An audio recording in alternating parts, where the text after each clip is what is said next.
Yes. Good morning, student.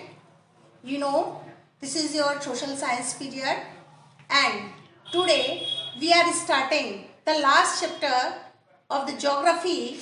The name of the chapter is Natural Vegetation and Wildlife. You know, from our geography, first of all, we have completed 4 chapters, and this is our 5th and last chapter. Again, I am telling you the name of the chapter, Natural Vegetation and Wildlife. Student, have you observed the type of trees, bushes, grasses and birds in the field and park in and around of your school?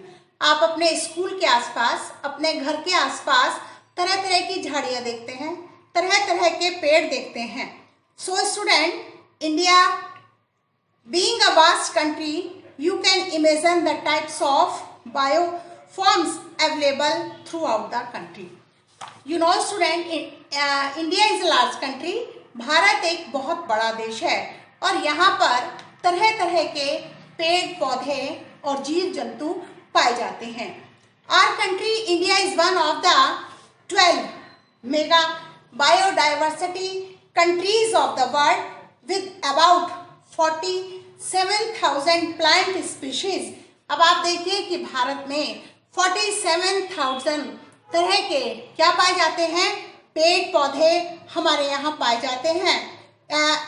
और it occupies 10th place in the world. और world में vegetation में भारत का कौन सा स्थान है? मैंने आपको बताया कि वर्ल्ड में 10 और एशिया में 14th प्लेस है. Now I am telling you what do you mean by the natural vegetation and wildlife. Natural vegetation, it refers to a plant community which has grown naturally without human aid and has been developed undisturbed by the human for a long time.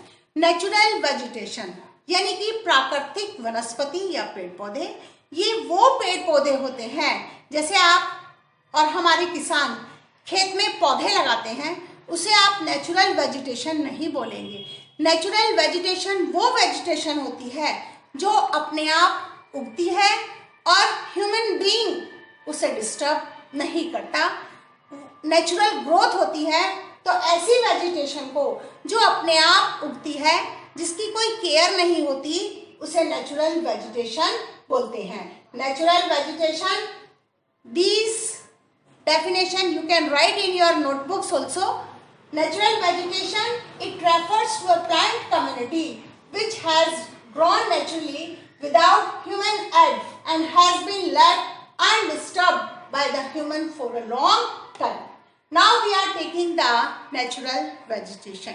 Student, in geographical language, geographical in natural vegetation is also known as flora. यानी कि जो natural vegetation है, हम geography के according हम इसे flora कहते हैं. Flora means plant of a particular region. किसी एक बहुत बड़े एरिया में जब एक ही तरह के पेड़ पौधे मिलते हैं तो हम इसे फ्लोरा कहते हैं. Such as if you are going near to the equator, that mean the plants which are founding there, they are known as equatorial forest. As you know, in India, in your previous chapter you have read, India is also having the monsoon type of climate. Definitely in this area monsoon type of vegetation is mainly found. So it means flora is also known as natural vegetation. Flora is also known as the plant kingdom. Second is we are taking the wildlife. Wildlife, fauna is also known as wildlife. फोना को wildlife भी कहते हैं. Fauna it means species of animals and known as fauna. जानवरों की जो एक ही प्रकार की प्रजाति एक बहुत बड़े एरिया में रहती है, उसे हम फोना कहते हैं. Now student, you know geographical factor responsible for the diversification of plant and fauna. यानी कि पूरे वर्ल्ड में तरह तरह के पेड़ पौधे और तरह तरह के जानवर क्यों मिलते हैं? क्योंकि वहाँ की क्लाइमेटिक कंडीशंस अलग होती हैं. First of all we are taking the land. Land is the first factor which responsible for the diversification of flora and fauna. You know, in the world we are not having the same type of land. Somewhere we are having the mountainous region, somewhere we can found plateaus, and somewhere we are having the plains. So student, in these land areas we are having the different type of natural vegetation, क्योंकि mountainous ऊंचे होते हैं, high altitudes पे होते हैं, planes lower altitude पर होते हैं. तो यदि हम प्लेन्स में रहते हैं तो प्लांट्स डिफरेंट होंगे. अगर हम माउंटेनियस रीजन पर जाएंगे तो वहां पर वेजिटेशन में और वाइल्ड लाइफ में अंतर आना शुरू हो जाएगा. Second is soil. Student, you know, India is not having one type of a soil. India is also having mountainous soil, alluvial soil, black soil, red soil. These are the main difference. India is having a variety of flora and fauna, because you know alluvial soil is very good for the growing agricultural area. So we can say in mountainous soil, different type of flora and fauna we can see. Third is temperature. Student, temperature is also the important factor which is responsible for the diversification of flora and fauna. Because in India, we are having the variety of temperature. In mountainous, where temperature is very low, if you will go in Kerala, then you will have less variation, less difference in temperature. So student, it is also the most important factor which is responsible for diversification of flora and fauna. Now is photoperiod. Photoperiod is also known as sunlight. बच्चों, आपको पता है कि केरल जो equator के पास है, वहां पर सूरज की किरणें सीधी पड़ती हैं, इसीलिए इक्वेटर पर टेम्परेचर हमेशा हाई रहता है. फोटो पीरियड यानी कि साल भर सीधी सूरज की किरणें पड़ती हैं और सूरज की किरणों का रिसीविंग टाइम भी एक जैसा होता है.